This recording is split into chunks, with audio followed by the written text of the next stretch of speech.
করো, তাই নাকি? তো সেখানে যদি ফিল না করতে পারি যে আমি খাবার খাচ্ছি, আমার মুখে লাগছে না, তো সেই কারণে আমি কী বলবো? খারাপ বলবো?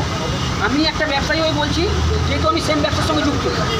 তুমি যদি বলতে পকেট রুটি বলতে, তাহলে আমি হয়তো সেখানে কোনো কন্ট্রোভার্সি না হলে কোনো বিরুদ্ধে কোনো কথাই বলতাম না।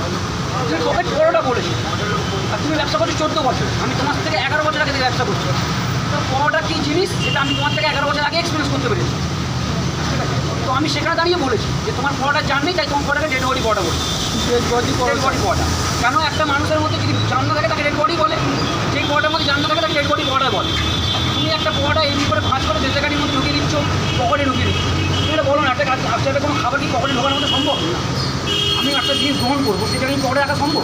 প্লেটে সার্ভ করবো, তুমি বেসিক্যালি খবর কাগজে সার্ভ করতে আমি বলে মানে আমি যাতে মনে করি আমি বলে ঠিক আছে, আজকে প্লেটে এসে আমি বলে ফার্স্ট পরোটা মনে বলছে আজকে পরে আমি অল্প তেল দিয়ে ভাজি, এতদিন ছিল তেল ছাড়া পরোটা, তেল ছাড়া ছিল, আস্তে পরোটা মানে। এবার বলছে আমার 21 জন ভাইরা মিলে একটা বের করি, এলে ঝড় উড়ে যাবে।